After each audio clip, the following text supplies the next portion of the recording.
Kisah pemuda kaya yang menjadi cleaning service. Episode 38. Bagian 2. Mendengar akan bisa pulang hari ini. Rena senangnya menjadi 2 kali. Nampak Yudis akan bersiap mengurus segala keperluan dan kepulangan Rena. Dan tentunya semua hal yang berkaitan dengan administratif pembayaran. Rupanya, semenjak ia masuk berita surat kabar, belum pernah sekalipun ia mendatangi pihak rumah sakit untuk membahas tentang penanggungan biaya itu. Dan pihak mitra mandiri pun juga tak begitu memikirkannya. Karena memang semua sudah ditanggung oleh perusahaan besar. Dengan seorang pemuda yang tak mau disebut namanya. Dalam pikirnya Yudis saat itu, mungkin segala tentang administratif akan diselesaikan ketika pasien akan meninggalkan tempat.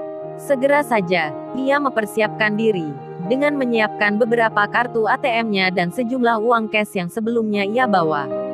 Rupa-rupanya, kamar yang ditempati Rena saat itu jadi terlewat oleh petugas pemberitahuan di sore kemarin, yang menginfokan bahwa rawat inap di sini gratis dan bebas biaya. Karena mungkin di saat itu, ada Yudis yang diwawancarai sejumlah jurnalis televisi. Hingga petugas tersebut mengira bahwa orang yang dirawat di dalamnya sudah mengerti akan hal itu. Setelah beberapa waktu berselang, tepat jam setengah 3 sore, Rena dan ortunya, serta Yudis dan temannya, bersiap jalan dari kamar itu. Mereka menuju ruang administrasi. Sedangkan sang dokter sendiri, terlebih dulu, sudah ada di ruang sebelah untuk memeriksa pasien lainnya.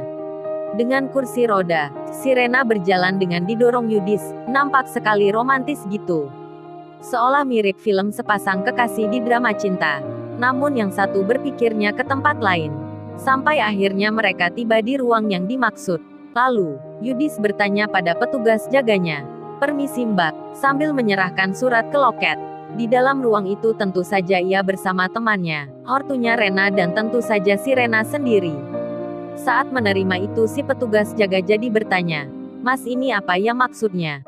Yudis menjawab, "Ini mau mengurus tentang hal administrasi dari pasien." Dengan percaya diri juga, Yudis berbicara lagi. "Sekalian Mbak ya tolong dihitung semua. Biaya hanya staf kantor saja bukan karyawan. Yang semuanya dirawat di sini. Totalnya berapa saya mau lunasi?" Si petugas wanita itu menjawab, "Hanya staf kantor, maksudnya apa ya?" Rena juga mendengar kok staf kantor saja, begitupun ortunya. Namun karena Yudis maunya gitu ya sudah. Lalu Rena berpikir, kalau gitu entar biaya rawat semua karyawan ini, biar saya ambilkan dari asuransi perusahaan saja.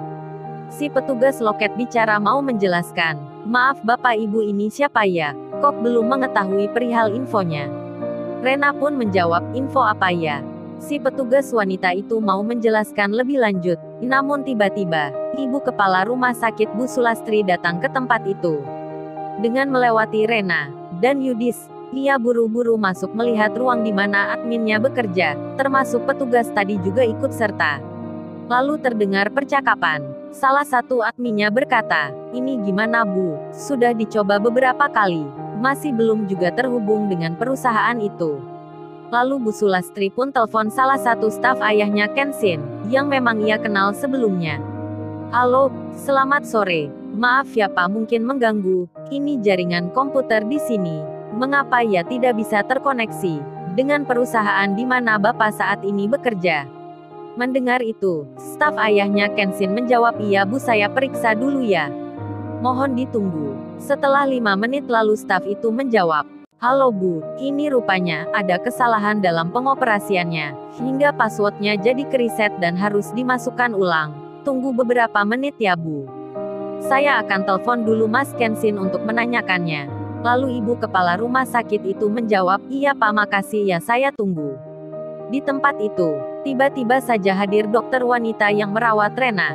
Rena yang terlihat duduk di kursi roda dengan Yudis ada di belakangnya. Lalu menyapa dokter itu, "Selamat sore Dok." "Sore juga." Lalu sang dokter berkata, "Silakan duduk saja di sini Mas." Dokter itu mempersilahkan Yudis. Kemudian, ia masuk dalam ruangan admin.